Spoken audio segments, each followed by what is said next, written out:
3 months ago, I was standing in the middle of a construction site in Cleveland, holding a set of plans I already knew by heart, and thinking about anything except the building in front of me. It was November. Cold rain had darkened the concrete. Heavy equipment groaned behind me, and the sky hung so low that it seemed to rest on the unfinished steel frame. 3 months had passed since an 8-year-old boy with dark eyes and a sketchbook tucked beneath his arm had walked into our house. My name is Daniel Mercer. I am 46 years old, and I have spent more than 2 decades designing buildings. I began with small commercial projects, then schools, hospitals, and apartment complexes. Now, I lead the structural design team at a regional engineering firm. I have always trusted things that can be measured. A beam can carry the load, or it cannot. A foundation is sound, or it is not. You can decorate a weak structure, cover it with glass and polished stone, but sooner or later, the hidden flaw will reveal itself. For most of my life, I believed people worked the same way. Then Evan came to live with us, and I learned that the most important foundations are built where no one can see them. My wife, Laura, and I had been married for 18 years. They were good years, not perfect, but honest. Laura was a family physician, and I was an engineer. We were both practical people, the kind who read instructions, saved receipts, and made difficult decisions only after considering every possible consequence. We had wanted children for a long time. At first, there had been appointments, treatments, hopeful months, and quiet disappointments. Later, there had been conversations about trying again. Eventually, even those conversations stopped. We never agreed to stop talking about children. We simply learned how to move around the empty space between us without touching it. Laura was the first to say the word adoption. She came home one winter evening, took off her coat, sat across from me at the kitchen table, and said she was ready. Not curious, not considering it. Ready. She said there were children who needed permanent families, and we had a home with an empty bedroom. She said love did not become less real because it arrived by a different road. I agreed, but something inside me tightened. I was not afraid of a child. I was afraid of myself. What if I did everything correctly, but never felt like a father? What if kindness became a performance? What if the child saw the effort behind every smile and understood that something natural was missing? I knew how to build walls. I did not know whether I could build belonging. The process took more than a year. There were applications, background checks, training classes, interviews, home visits, and questions so personal that sometimes I felt as if strangers were taking apart our marriage piece by piece to see whether it could hold weight. Then, in August, our caseworker showed us a photograph of Evan. He was 8 years old. His mother had died 2 years earlier, and the records listed no available relatives. He had moved through 2 temporary foster homes before being placed in a small residential group home outside Cleveland. The photograph showed a thin boy sitting at a table with a pencil in his hand. He was not smiling. His dark eyes looked directly into the camera with an expression far older than his face. We met him the following week. He sat in the far corner of the group home's activity room, facing away from the other children and drawing. When the caseworker called his name, he did not turn around immediately. He finished the line he was making, placed the pencil beside the paper, and only then looked at us. I remember thinking that he was studying us the way I studied an old structure before approving renovations. He was looking for cracks. Laura crouched beside him and asked what he was drawing. He held up the page. It was a large house surrounded by trees. The windows were wide, and there was a small yard with a bench beneath what looked like a maple tree. Later, Laura told me the picture had taken her breath away because the house looked strangely like ours. At the time, I dismissed it as coincidence. I do not dismiss it anymore. Evan's adoption was finalized at the beginning of September after months of supervised visits and weekend stays. He came home permanently on a warm afternoon when summer seemed unwilling to end. He stepped into the front hall, set down one small duffel bag, looked around, and asked where he should keep his sketchbook. That was how our life as a family began. The first weeks were careful and strange. Evan ate what we served, made his bed without being asked, and answered every question politely. He never complained. He never demanded anything. He never cried in front of us. His good behavior frightened me more than anger would have.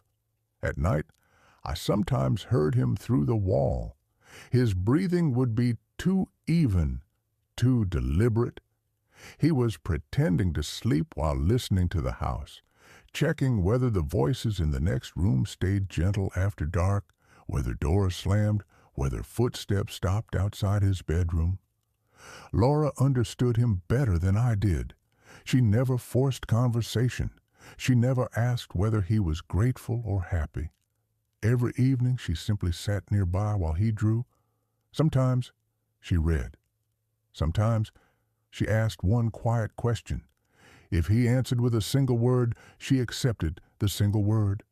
Slowly, his answers grew longer. I tried in my own way. We built model airplanes together. I showed him photographs of cranes and explained how counterweights worked. We watched animated movies on Saturday mornings, though I usually laughed a few seconds after he did because I was watching him more than the screen. He listened to me. He was always polite, but between us there was a thin, nearly invisible barrier. I did not know whether he had built it or I had. Then came that rainy morning in November. My phone rang while I was reviewing the placement of a support column. Laura never called during clinic hours unless something mattered, so I answered immediately. I could barely hear her over the machinery. I walked behind the site trailer and pressed the phone to my ear. Her voice was soft. "Evan asked me to tell you something," she said. He had been sitting at the breakfast table, staring into his cereal. Without looking up, he had said, "Tell Dad I'm glad he's my dad." That was all. I stood behind the gray trailer, looking at puddles reflecting the colorless sky, and felt the tight place inside me begin to loosen. It was not dramatic. I did not cry or shout. It felt like the first sip of something warm after hours in the cold. The foundation was there. It had been forming while I worried that nothing was happening. I returned to the plans, but the entire day felt different. The air seemed lighter. Even the solid November clouds appeared to have opened enough to let through a narrow line of light. What I did not know was that, while I stood on that construction site listening to my wife's voice, an older woman was sitting on a bench in Wade Park with knitting in her hands. She was carrying a truth that could have broken our new family apart, or made it stronger than it had ever been. I began noticing the woman in Evan's drawings during his first week with us. At first, I gave myself a simple explanation. Children draw what they remember. The social worker had told us not to fear references to Evan's past. Drawing was how he connected what had happened before with what was happening now. But this woman appeared again and again. Sometimes she stood in the center of the page. Sometimes she was only a small figure beneath a tree or near the edge of a playground. Yet, if I looked carefully, she was always there. Evan drew the same face each time, soft lines around the eyes, hair pinned back, a tired but gentle expression. Her hands always held something, knitting needles, a ball of yarn, a book. She wore a dark coat, buttoned to the neck. One evening at dinner, I asked who she was. Evan kept his eyes on his plate. "Miss Maggie," he said. Nothing more. Later, Laura asked him in her gentler way. He said Miss Maggie had volunteered at the group home and told stories to the children. That seemed reasonable. Then another image began appearing in his sketchbook. It was a 3-story building with narrow windows, a high fence, and a locked gate. The bars over the windows were drawn with unusual care. I asked Laura why an 8-year-old would repeatedly draw a building that looked like a prison. She reminded me that children's memories were not architectural records. Fear could make any fence taller and any locked door heavier. I agreed with her during the day. At night, I wondered. My mother, Evelyn, visited us one Friday with a bakery box in her hands. She always brought dessert when she wanted everyone to understand that her visit was friendly. My mother was not cruel. Cruelty requires a certain intention, and she rarely intended to hurt anyone. She simply believed honesty excused every wound it caused. She had never approved of the adoption. For the first 20 minutes, the evening remained peaceful. We drank coffee and talked about the weather, my work, and a road project that had closed half the neighborhood. Then she asked how the boy was adjusting. Laura said he was doing well, that he loved to draw and had begun talking more. My mother folded her hands and said she had been thinking. There were things, she told us, that paperwork could not change. Blood was blood. We did not know who Evan's parents had been, what tendencies he had inherited, or what trouble might appear later. She said she was only trying to protect us. I looked toward the hallway. Evan's bedroom door was partly open. I stood and told my mother that Evan was not a project, a risk, or a charitable obligation. He was my son. If she could not accept that, she was free to leave, but she would never speak about him that way in our home again. My mother looked at me for a long moment. Then she picked up her purse, said she was not offended because she had spoken from love, and left. After the door closed, the silence in the house felt heavy. Laura cleared the coffee cups without speaking. I stepped onto the back porch and let the cold air strike my face. I did not regret what I had said, but my mother's words had landed exactly where my own fear lived. Blood was blood. I hated the sentence, yet it stayed inside me like a splinter. At 2 a.m, I went to the kitchen for water. Evan's door was still slightly open. He was lying on his side with his face toward the wall. His breathing told me he was awake. I almost entered, but I stopped. Then, so quietly that I wondered whether he knew I was there, he whispered, "Miss Maggie." There was longing in those 2 words, not the casual affection a child might feel for a kind volunteer. This was the sound of someone calling toward a place he had lost. The next morning, I examined his sketchbook more closely. I was not proud of doing it while he was at school, but I needed to understand. On one page, the woman stood near a dry fountain. On another, she sat on a bench with blue yarn in her lap. Behind her was a row of old brick buildings and the curved glass roof of a museum. I recognized the place. It was Wade Park, near the Art Museum and the Botanical Garden. The details were too specific to be imagined. That Sunday began with unexpected sunlight. Cleveland in November is usually gray and wet, but the clouds cleared that morning. The last leaves glowed against the pavement, and the air was sharp enough to make every sound seem clean. I suggested that we go to the park. Laura agreed immediately. When Evan heard, he got dressed faster than we had ever seen him move. He asked whether we could bring bread for the ducks. Laura laughed, and I realized how long it had been since I had heard her laugh without effort. We entered the park from the museum side. Evan walked several steps ahead, carrying a paper bag of torn bread in both hands. I watched his narrow shoulders beneath his gray coat and thought, that is my son. 3 months earlier, the sentence had felt borrowed. Now, it simply felt true. At the lagoon, Evan crouched near the water while Laura held the back of his coat to keep him from leaning too far. He fed the ducks with complete seriousness, carefully making sure the smaller birds received their share. Then we walked toward the open lawn and the old stone fountain. The fountain had been shut down for winter. A few people sat on the surrounding benches. An elderly man with a newspaper, a couple sharing coffee, a woman with a small dog. Laura stopped at a cart to buy hot chocolate. Evan stood beside her, looking around. Suddenly, he froze. His entire body became still. He was staring at a bench on the far side of the fountain.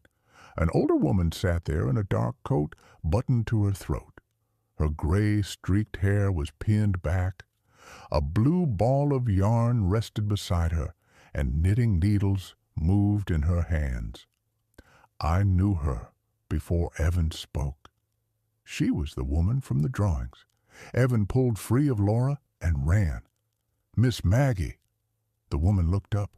The knitting slipped from her hands. The yarn rolled across the pavement. For 1 second, her face showed joy. Then fear covered it. It was the unmistakable fear of someone who had been discovered. Laura ran after Evan, and I followed. The boy stopped 2 steps from the bench, perhaps frightened by the woman's expression. He looked up at her with his hands hanging at his sides. "You disappeared," he said. The woman pressed one hand to her mouth. "Oh, sweetheart." She said it as if the words had been waiting inside her for years. Then she glanced at us. "I'm sorry," she said. "I shouldn't be here." Laura reached Evan and placed both hands on his shoulders. "Do you know our son?" I asked. The word son made the woman flinch. She looked at Evan again.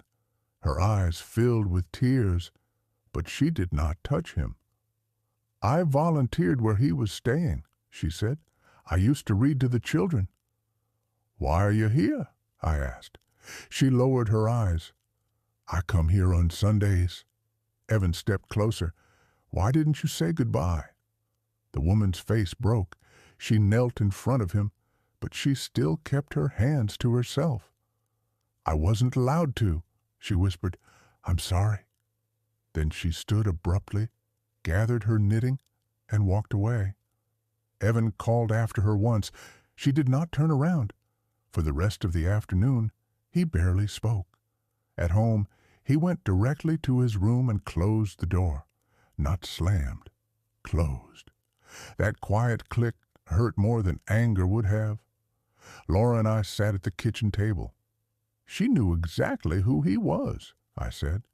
Laura nodded. "And she was afraid of us." We reviewed every document we had received during the adoption. The records were sparse. Evan had entered emergency care after a highway accident that killed his mother. His father was not listed on the birth certificate. A search had found no available relatives. No grandmother, no Miss Maggie. Nothing explained the terror on the woman's face. That evening, Evan did not come down for dinner. Laura carried a plate to his room and left it on the desk without asking him to eat. He sat on the floor with his back against the bed, drawing so hard that the pencil point snapped twice. I stayed in the doorway. "Did we do something wrong?" I asked. He shrugged. "You can tell me if we did." "You made her scared." "We were scared too." He looked up then. "Why?" I did not have an answer I could give without making promises about things I did not understand. "Because we didn't know her." "I know her." The certainty in his voice stopped me. "How well?" "She read every Thursday. She knew I don't like the wolf story. She brought the blue pencils because the other ones were always gone. She said people can remember you even when they can't come." He turned the sketchbook toward me. The page showed the same fountain we had visited that morning. 3 figures stood near it: a small boy, a woman with pinned back hair, and a tall man in a dark coat. The man was me. In the corner of the page, Evan had written a date in careful block numbers. It was the date of our park visit, but the drawing had been made 6 days earlier. "When did you draw this?" I asked, though the answer was in front of me. "Last Monday." "Why did you draw me there?" "I don't know." "Did Miss Maggie tell you she would be at the fountain?" He shook his head. "I just thought that's where we would find her." Children combine memory and imagination in ways adults often mistake for prediction. I knew that. Perhaps Evan had seen the fountain in a photograph or remembered Margaret mentioning the park. There had to be an ordinary explanation. Still, I held the page for a long time. The next night, Laura woke me shortly after midnight. "Daniel, someone's outside." We moved quietly to the front window. Across the street, beneath a maple tree stripped of leaves, stood a woman in a dark coat. The streetlight did not reach her face, but I knew who she was. She did not approach the house. She simply looked toward Evan's bedroom window. I went downstairs and opened the front door. By the time I stepped onto the porch, the sidewalk was empty. Only wet leaves moved along the curb. When I returned, Laura was standing in the hallway. "That was her," she said. "Yes." "Should we call someone?" I almost said yes. Calling the police would have transformed our fear into a fact.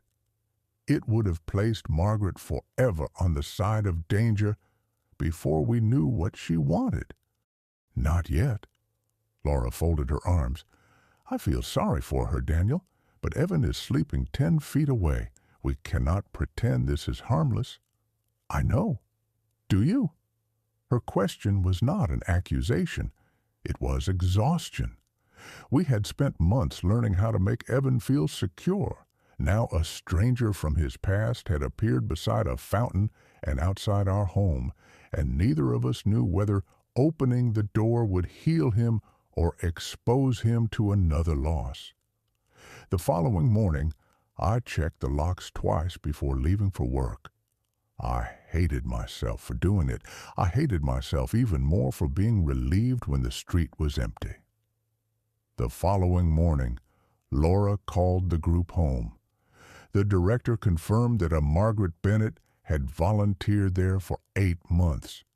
She had passed every background check and had worked mostly in the reading room. Then, 2 weeks before Evan's placement with us, she had been asked to leave. "Why?" Laura asked. The director hesitated. Margaret had become too attached to one particular child. She asked about his case, requested information she was not authorized to receive, and once tried to take him outside the facility without the proper form. The director insisted that Evan had never been harmed. When Laura asked whether Margaret might be a relative, the woman said she did not know. That answer was no longer enough. 2 days later, Laura and I drove to the group home ourselves. The director, Cynthia Ward, met us in an office decorated with paper snowflakes made by children.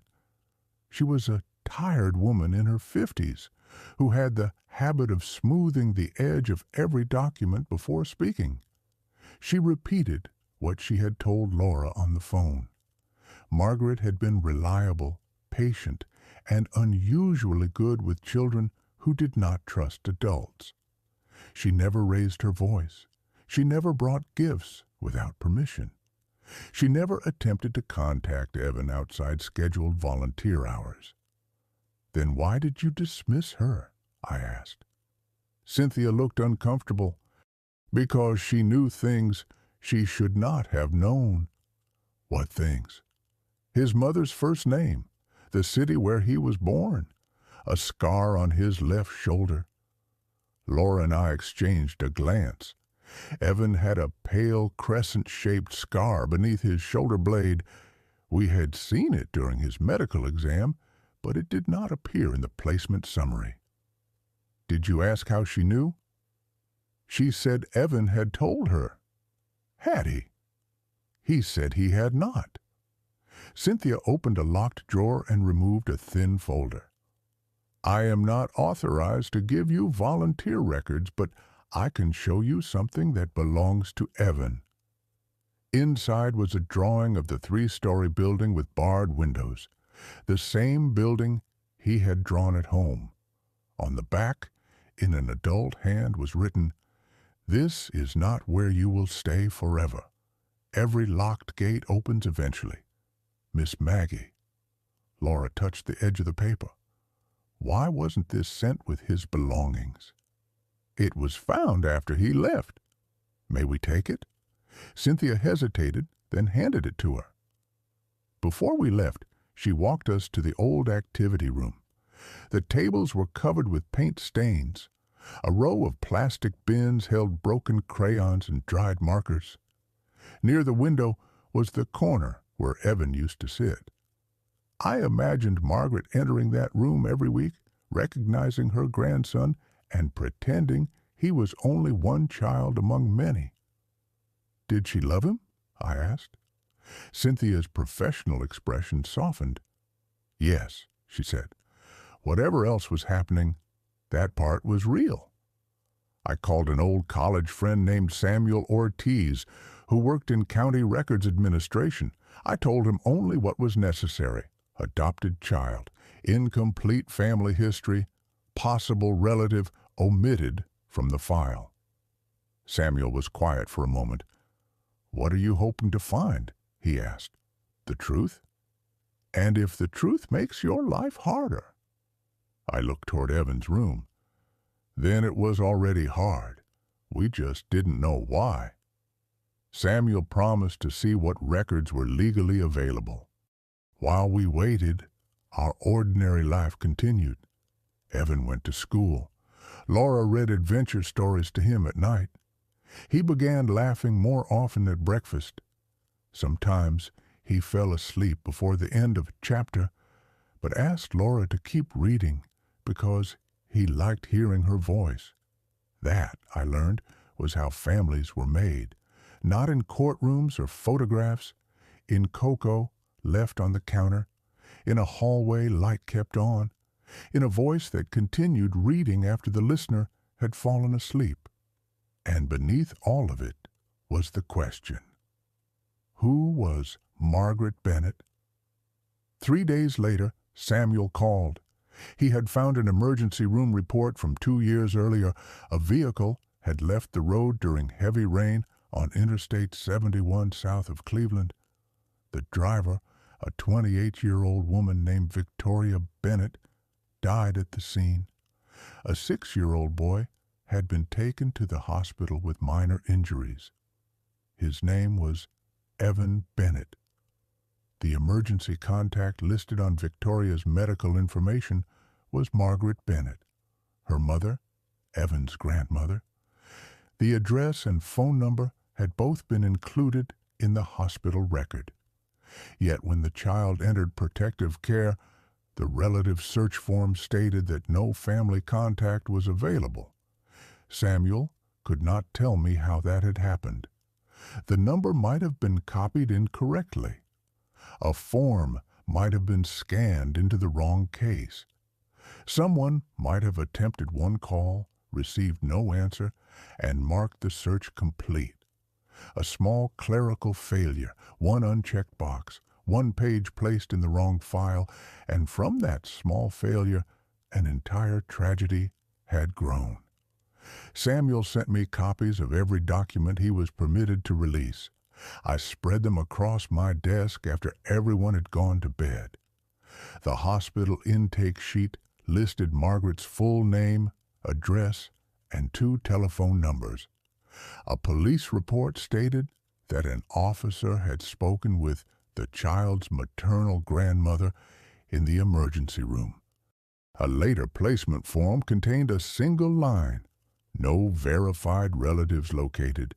The contradiction sat there in black ink. Someone had known. Then someone else had stopped looking.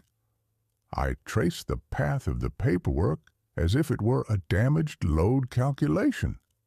The hospital sent one record to the county. The county opened an emergency case under a temporary identification number because Evan arrived without his insurance card. When his legal name was confirmed, a second file was created. The relative information remained attached to the temporary number. No conspiracy, no villain. Only 2 digital files that never became one. I found that almost harder to accept. If someone had deliberately taken Evan from Margaret, there would have been a person to blame. Instead, his life had changed because a database did not connect 2 records and overworked employees trusted the screen in front of them. The next afternoon, I called the adoption attorney who had represented us. I told her what we had discovered and asked the question I had been afraid to say aloud. Can Margaret overturn the adoption? The attorney was silent long enough to make my pulse quicken. She explained that the final order was legally secure. Margaret had not been deliberately excluded by us. Evan had been considered legally available for adoption, and there was no evidence of fraud by either adoptive parent. Still, Margaret could ask the county to review its handling of the kinship search. She might have grounds for a civil complaint. She might request formal visitation, though Ohio did not automatically guarantee grandparent access in circumstances like ours. So she could take us to court. Anyone can file a petition, the attorney said. That does not mean she would win. That wasn't my question. No, she cannot simply take Evan from you. Relief came first, then shame. I had just learned how completely the system had failed a grieving grandmother, and my first concern was whether the same system would protect me. That evening, my mother called. I should not have told her anything, but fear often looks for agreement. When I explained that Margaret was Evan's biological grandmother, my mother responded exactly as I knew she would. Then you need to keep her away. She has done nothing to hurt him. Not yet. Mom, Daniel, listen to me. You wanted a son. You have one. Why invite a stranger into the middle of your family? She isn't a stranger to Evan. She is blood. That makes her more dangerous, not less. I looked through the doorway at the living room. Evan and Laura were assembling a puzzle on the floor. You said blood was the only thing that mattered. I said blood does not disappear because a judge signs a paper. Now you see I was right. Her certainty made me angry, but beneath the anger was temptation. Close the door. Protect what you have. Let the old error remain someone else's tragedy. If we hide this from him, I said, what happens when he finds out? He is 8. Children do not need every painful truth. He'll grow up. Then tell him when he is old enough. How old is old enough to learn that his parents knew his grandmother was alive and kept her away? My mother had no answer. After the call, I stood in the kitchen until Laura entered. "You told Evelyn," she said. "I needed to hear what she would say." "You already knew?" "Yes." Laura leaned against the counter. "And did it help?" "It showed me what fear sounds like when it pretends to be wisdom." She came closer and rested her forehead against my shoulder. "I wish there were a decision that could protect everyone. There isn't. Then we protect Evan's right to know who he is." That became our answer. Margaret Bennett had been searching for her grandson while Evan lived only a short drive away.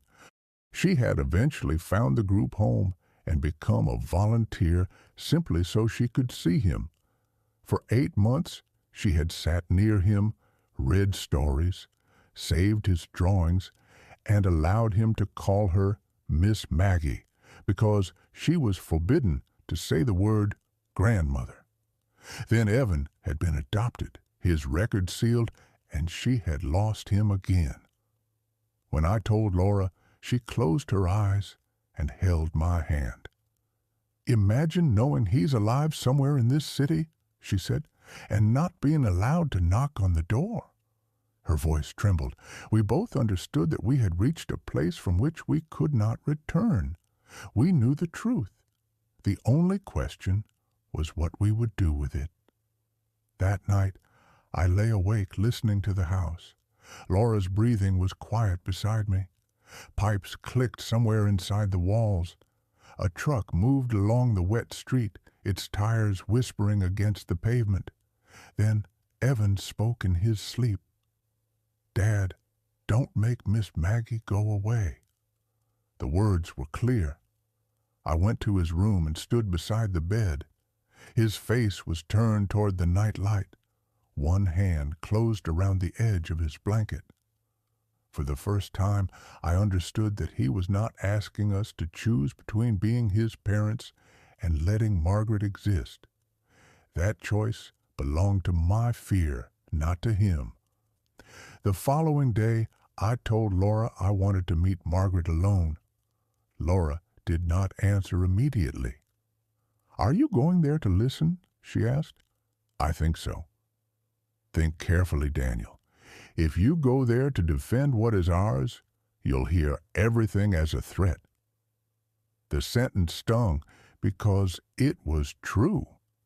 I had already begun thinking of Evan as ours in the same way people spoke about a house, a career, a piece of land. I loved him, but fear had quietly turned love into possession. I found Margaret's address through the contact information connected to the old hospital record.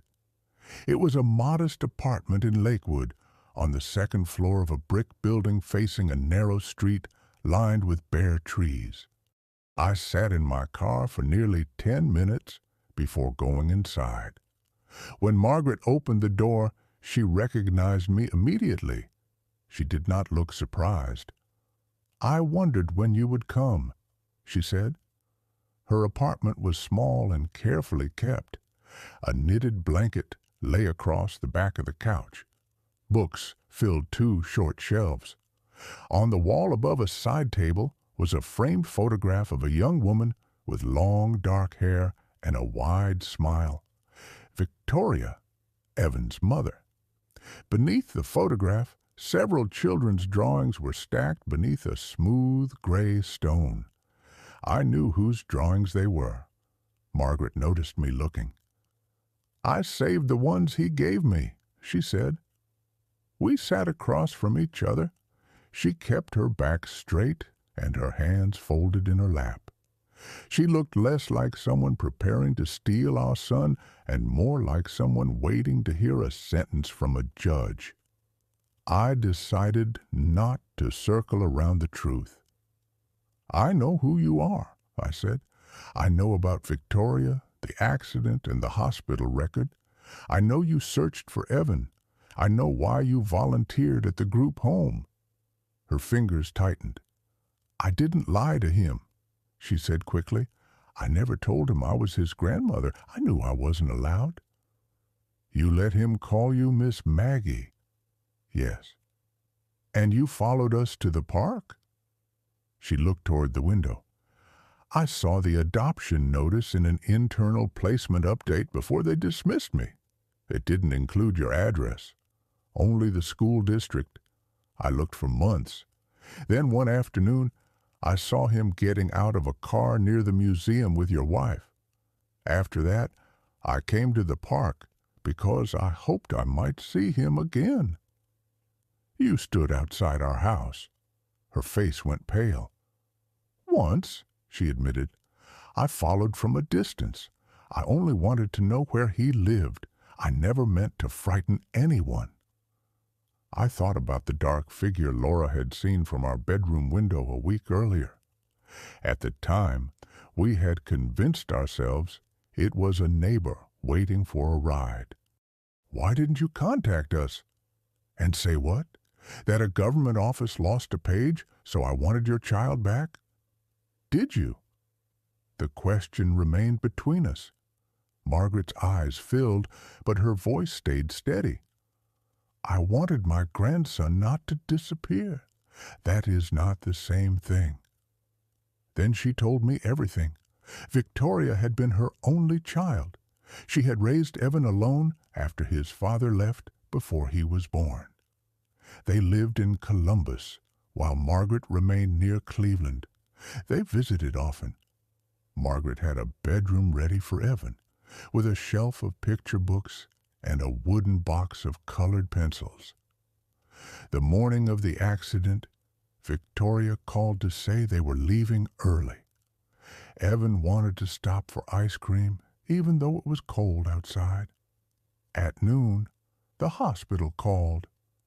Margaret reached the emergency department less than an hour after Evan had been transferred to a pediatric unit.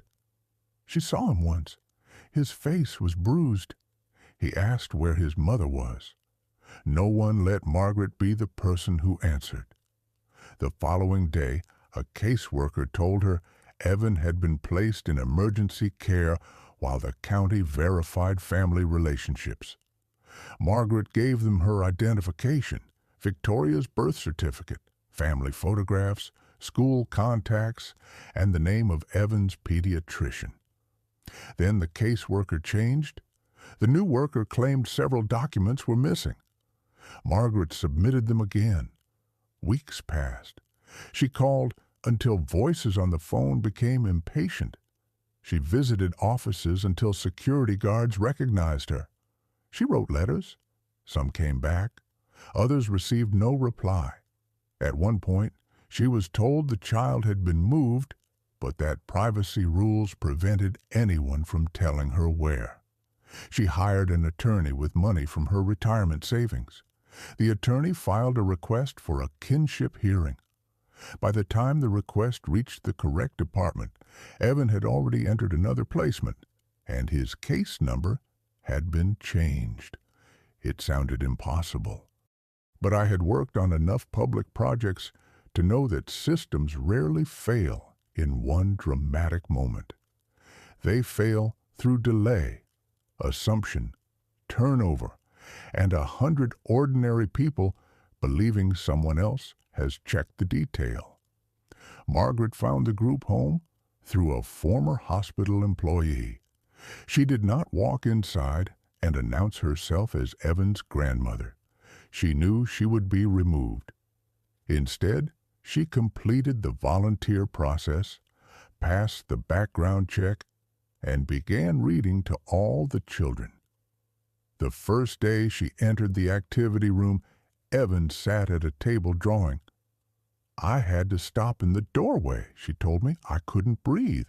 He had grown taller. His hair was longer, but he held the pencil exactly as Victoria did. For weeks, she kept her distance. Then one afternoon, Evan asked her to sharpen a red pencil.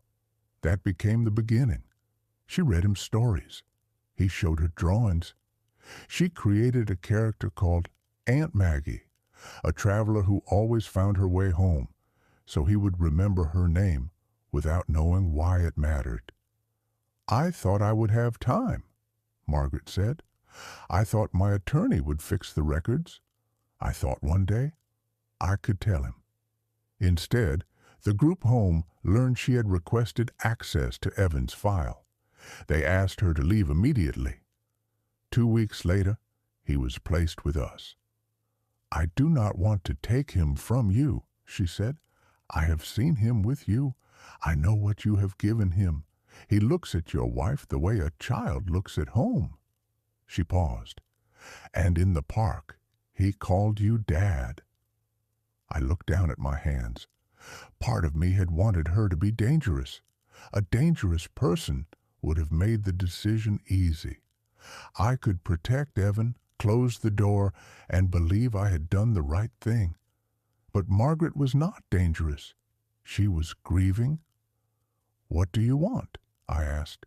"To know that he is alive and safe, maybe to see him sometimes. I would like him to know that his mother loved him. I would like him to know she did not leave him." She wiped her cheek. "But if seeing me would hurt him, I will stay away. I only need you to promise that someday, when he is old enough, you will tell him I tried." For 2 years, she had carried that story alone. I sat with her in the quiet apartment, beneath the photograph of the daughter she had lost, and beside the drawings of the grandson she had been forced to watch from a distance. I had gone there, afraid she might claim a piece of my family. Instead, I saw that a piece of hers had been taken. "We are going to tell him," I said. Margaret stared at me. "Not today. Laura and I need to speak with his therapist and decide how to explain it. But we will tell him the truth." Her lips parted, but no words came. "And if he wants to see you, we will arrange it." For the first time since I had arrived, her shoulders dropped. She covered her face and cried, not loudly. There was no dramatic collapse. Tears slipped between her fingers while she sat perfectly still. "Thank you," she whispered. On the drive home, my mother's sentence returned. Blood was blood. For the first time, I heard another meaning inside it. Blood did not make Laura and me less important. It did not erase the mornings, bedtime stories, school forms, or the growing trust between us and Evan. But blood was part of his story. Margaret and Victoria belonged to him. Keeping them from him would not strengthen our family. It would teach him that our love could survive only if part of him remained hidden. When I told Laura about the meeting, she listened without interrupting. Then she asked one question. "Do you trust her?" "Yeah." The answer surprised me with how certain it felt. Laura nodded. "Then we tell him." We contacted Dr. Rachel Hayes, the child therapist who had advised us during Evan's transition. She warned us not to overwhelm him with legal details or make him responsible for the adult's emotions. "Give him the truth in pieces he can carry," she said. "Let him ask the same question more than once. Children revisit grief as they grow. The answer he needs at 8 will not be the answer he needs at 12. She also told us something I wrote down. Do not ask him to choose. That evening, Laura and I sat on the couch after Evan went to bed. "What if he wants to live with her?" I asked. Laura looked at me. "He may ask. That doesn't mean he understands what changing homes would mean." "What if he loves her more?" "Love isn't a ranking, Daniel. It feels like one. Because you're scared." She took my hand. "So am I." That was the moment I realized courage did not mean Laura had no fear. It meant she refused to let fear make the decision. On Saturday morning, we made pancakes. Evan sat at the table drawing circles and spilled flour with one finger. He knew something was different. Children always know. Laura sat beside him. Evan, we need to tell you something about Miss Maggie. His finger stopped. Is she in trouble? No. Did she do something bad? No. He looked at me, then at Laura. Then why did you make her leave? The question struck harder than I expected. We didn't understand who she was, I said. We were surprised and she was afraid. Who is she? Laura placed her hand on the table, close to his but not touching. Her full name is Margaret Bennett. Your mother's name was Victoria Bennett. Evan stared at her. For several seconds there was no reaction. Then he whispered, They have the same name. Yes. Was she my mom's friend? Laura took a breath. She was your mom's mother. Evan frowned as if solving a problem at school. That means she's my grandmother. Yes, I said. He slid down from his chair and backed away from the table. No. His voice was flat. Evan? Laura said gently. No, I don't have one. You do? Then why didn't she come get me? The anger arrived all at once. He swept his arm across the table. A plastic cup fell and rolled across the floor. He ran to his room and slammed the door. It was the first time he had ever slammed a door in our house. I stood to follow, but Laura stopped me. Give him a minute. From behind the door came a sound we had never heard from him. Sobbing. For months, Evan had been so controlled that I had sometimes wondered whether he could cry. Now, every hidden night, every temporary bed, every unanswered question seemed to break loose at once. Laura sat on the hallway floor outside his room. I'm here, she said. She did not ask him to open the door. She did not explain. I'm right here. After several minutes, the door opened a few inches. Evan stood there with a wet face and clenched fists. Did she know where I was? Not at first, Laura said. Did she look for me? Yes. How long? The whole time. Then why didn't she tell me? I crouched, so we were at the same height. The adults in charge told her she wasn't allowed. She was trying to fix it, but the records had a mistake. What mistake? Her name was not copied into the right file. He looked at me with disbelief. They lost my grandma. No explanation could make that sentence less terrible. Yes, I said. They did. He began crying again, but this time he stepped forward. Laura opened her arms. He went to her. I knelt beside them and placed one hand on his back. For a while, the three of us remained on the hallway floor.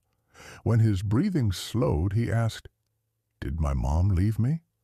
No, Laura said immediately.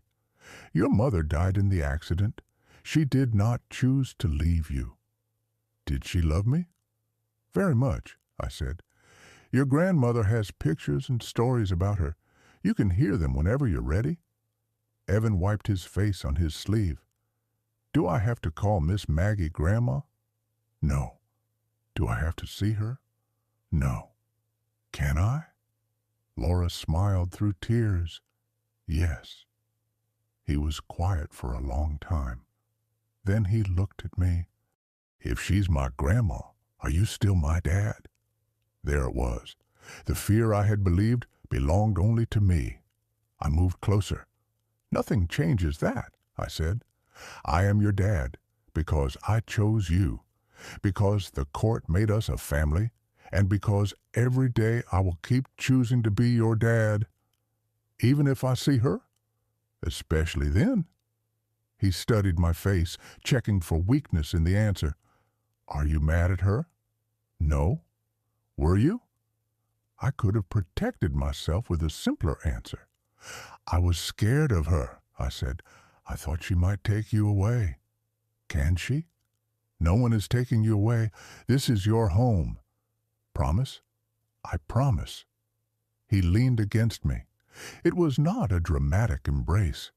His shoulder touched my chest, and after a moment, The weight of his body settled against mine. That small weight felt like trust. For the next few days, Evan asked questions at unexpected moments. While brushing his teeth, he asked whether his mother had dark eyes. During dinner, he wanted to know whether Margaret had celebrated his birthdays. In the car, he asked if his mother had known how to draw. We answered what we knew and admitted what we did not. Margaret gave us a box of copied photographs and a letter describing Victoria's life. We showed Evan only a few pictures at first. In one, Victoria sat on a porch holding a toddler with dark hair. In another, she knelt beside a birthday cake while 6-year-old Evan tried to blow out the candles. He stared at the photographs for a long time. "I don't remember this," he said. "That's okay," Laura told him. "Does it still count if I don't remember?" "It still happened. It is still yours?" He took the photograph of Victoria holding him and placed it inside his sketchbook. The first meeting was scheduled for the following Sunday in the same park. Snow began falling that morning. Only a thin layer covered the sidewalks, but Evan stood at the window watching it as if the weather had delivered a message meant specifically for him. He changed sweaters twice. He chose the blue one Laura had bought for school pictures. Then he spent 10 minutes looking for his gloves. Just before we left, he returned to his room and brought his sketchbook. "Why are you taking that?" I asked. "I want to give her the fountain picture." He held it tightly beneath his arm. "So, she knows I remembered her." The park was nearly empty. Bare trees stood in pale mist. Snow softened the paths and collected along the edges of the dry fountain. The whole place felt like a blank sheet of paper, waiting for a first line. Evan walked between Laura and me, holding one of our hands in each of his. I felt his small, gloved fingers gripping mine. Margaret was already sitting on the same bench. This time, there was no knitting. Her hands rested together in her lap. She saw us from a distance and did not move. Evan stopped. For 1 second, I thought he might turn around. Then he released our hands and ran. He did not shout this time. He ran quietly and directly toward her. Margaret stood, took 1 step forward, and dropped to her knees on the wet pavement without caring about her coat. Evan reached her. She waited. He was the one who opened his arms. They held each other with the desperate stillness of two people who had finally found what they had been afraid to lose again. Laura took my hand. We remained several steps away. I had imagined this moment many times during the week. In some versions I felt excluded.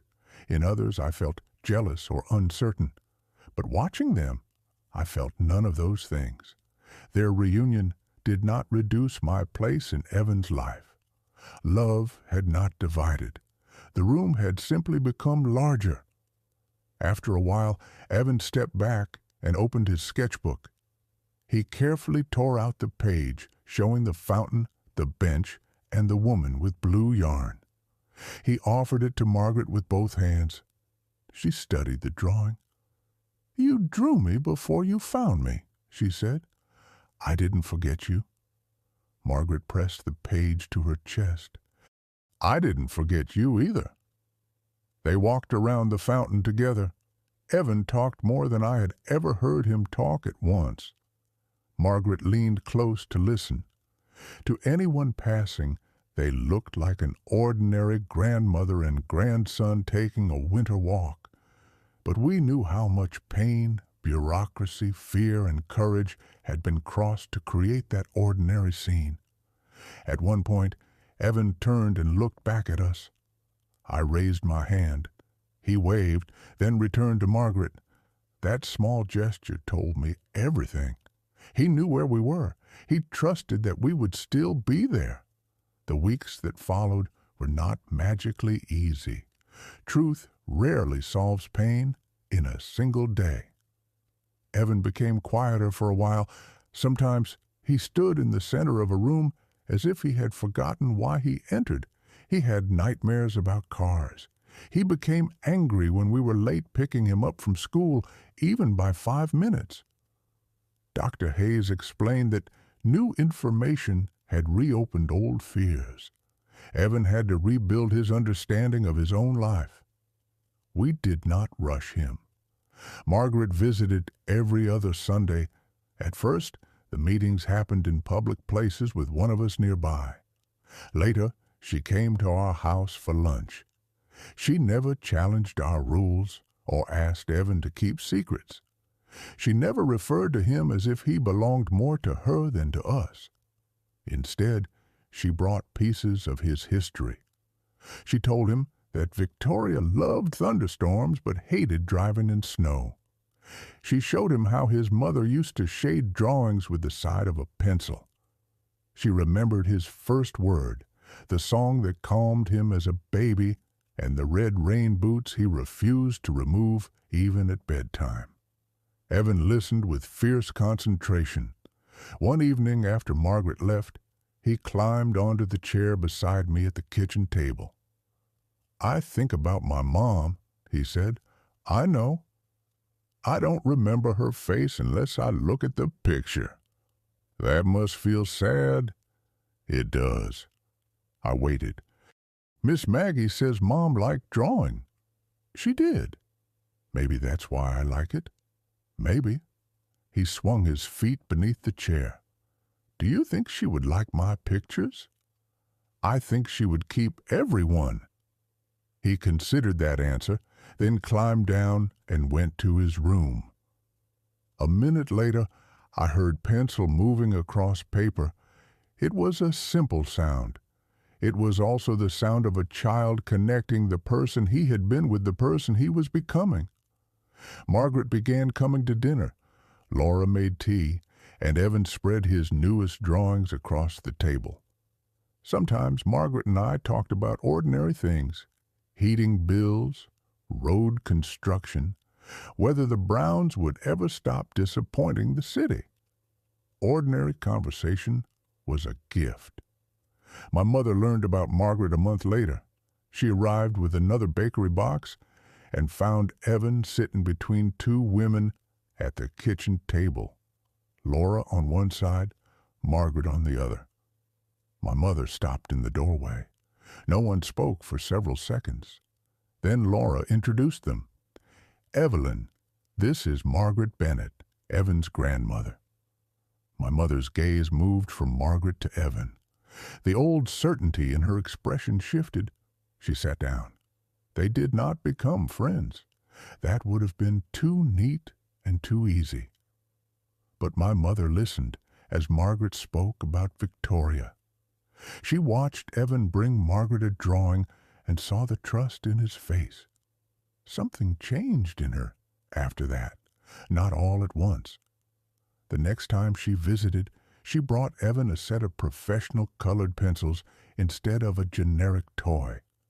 She asked him to show her how he used them. When he answered, she listened. Later, as she was leaving, she touched my arm. "You were right," she said. My mother almost never admitted those words. "About what?" "He is your son." I looked toward the living room where Evan was drawing while Laura and Margaret discussed a recipe. "Yes," I said, "he is." By spring, our family no longer resembled the clean diagram I had once imagined. It was not a simple shape. There were court papers and old photographs, grief and gratitude, a dead mother whose presence mattered, a grandmother who had returned, an adoptive mother who had made room for the truth, and a father who was still learning not to measure love by how tightly he could hold it. One afternoon, Evan asked me to help him build a model house for a school project. We spread cardboard, glue, rulers, and colored paper across the dining table. "What What kind of house? I asked. A strong one. Then we begin with the foundation. He shook his head. No, we begin with the people. I laughed. Your teacher may disagree. The house doesn't matter if nobody wants to come home. I stared at him. Children sometimes say in one sentence what adults spend years trying to understand. We built the people first. He cut small figures from paper. One was Laura in a green sweater. One was me wearing a construction helmet that made my head look enormous. One was Margaret holding blue yarn. One was Evan with a sketchbook. He made a fifth figure from a photograph, Victoria. He placed her near a window. She doesn't live there, he explained, but she's part of it. Then we built the house around them. I used to believe fatherhood meant giving a child my last name, protecting him, providing for him, and building strong walls around his life. I was wrong. Being a father meant telling the truth even when the truth frightened me. It meant understanding that Evan was not something I owned. He was a person whose life had begun before he met me, and loving him required respect for every part of that life. It meant being a support, not a wall. A wall divides. A support helps someone stand. I often think about that November Sunday when Evan saw Margaret near the fountain and ran toward her. I remember the fear in her face, the terror in mine, and the belief that truth would destroy everything Laura and I had built. But the truth did not destroy our family. The lie would have. If we had hidden Margaret, we might have kept our life looking peaceful for a while. Yet someday, Evan would have learned that the people he trusted most had erased someone who loved him. That discovery would have cracked the foundation far deeper than honesty ever could. Instead, we chose the difficult truth. Margaret chose not to compete with us. Laura chose compassion over fear. And Evan, in his own 8-year-old way, chose all of us. Last Sunday, Margaret was leaving after dinner. Evan walked her to the front door. Come next week, he told her. I want to draw Mom, and you have to help me remember her hair. Margaret was quiet for a moment. I'll come, she promised. The door closed. Evan returned to his room, and soon I heard the familiar sound of pencil against paper. Laura was humming in the kitchen. The house smelled of dinner. Warm light fell across the hallway. Nothing about the moment was dramatic. It was simply alive. It was happiness, not the loud kind described in movies, but the kind built slowly from ordinary choices. The kind that survives because people defend it first from fear, then from silence, and finally from the temptation to believe that love must belong to only one person at a time. I spent my life believing a foundation was something poured once and hidden beneath a building. Now, I know a family foundation is different. It is made again every day, every honest answer, every promise kept, every door left open for someone who arrives with love rather than harm. Every time a frightened child asks, "Are you still my dad?" and hears an answer strong enough to carry him, "Yes, today, tomorrow, and every day after that." If this story touched you, tell us in the comments what family means to you. Is it blood, choice, forgiveness, or the people who remain when life becomes difficult? Subscribe to the channel for more long, emotional stories about love, family, hidden truths, and the choices that change a life forever. Thank you for listening.